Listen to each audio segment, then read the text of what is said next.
रना रना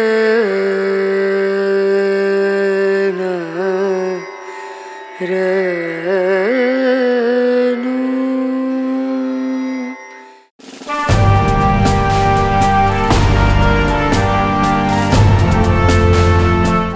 বাংলাদেশে কি নতুন করে নিশানা করা হচ্ছে হিন্দু শিক্ষকদের?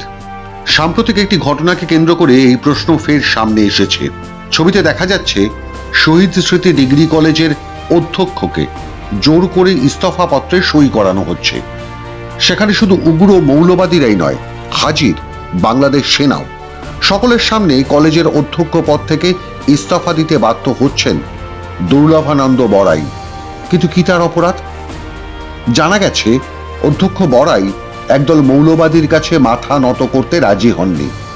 ওই মৌলবাদীদের দাবি ছিল কলেজে মাইক লাগানো হবে, সেখানে শোনা যাবে আজানের ধ্বনি।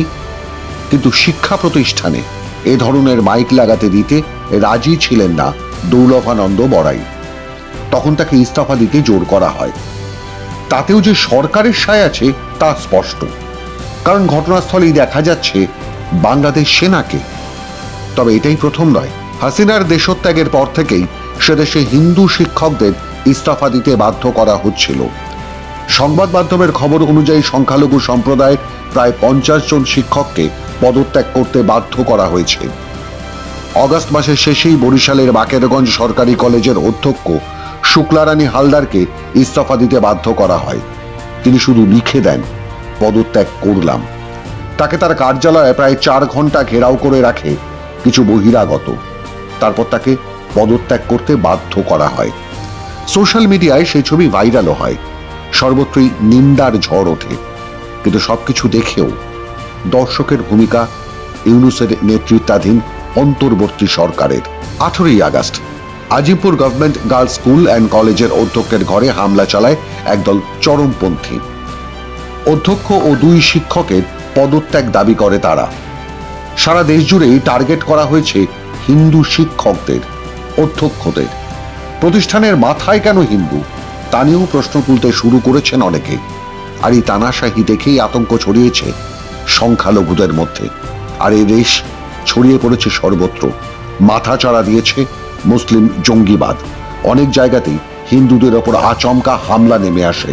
ভাঙচুর করা হয় মন্দির ও দেবদেবীর মূর্তিও। ঘটনার নিন্দা করে টুইট করেন ডোনাল্ড ট্রাম্প। উদ্বেগ প্রকাশ করে বিভিন্ন মহল। এ ধরনের হামলার ঘটনায় নিন্দা করার জন্য সারা বিশ্বের কাছে আর্জি জানান আমেরিকার ভাবী গোয়েন্দা প্রধান তুলসি গ্যাবার্ড। কিন্তু তা সত্ত্বেও পরিস্থিতি এতটুকু বদলায়নি। নভেম্বর মাসেই ইস্তফা দিতে বাধ্য করা হয় শহীদ স্মৃতি কলেজের অধ্যক্ষকে। ফলে বাংলাদেশে সংখ্যালঘুরা কেন বারবার আক্রান্ত হবেন তা নিয়েই প্রশ্ন উঠছে। এই পরিস্থিতি থেকে কিভাবে নিস্তার পাবেন তা নিয়ে ভেবে আকুল হচ্ছেন সে দেশের সংখ্যালঘুরা। লেখাপড়া জানা, শিক্ষিত হওয়া, শিক্ষা প্রতিষ্ঠানের প্রধান হওয়া কি সংখ্যালঘুদের অপরাধ? মাধ্যম ব্যুরো রিপোর্ট।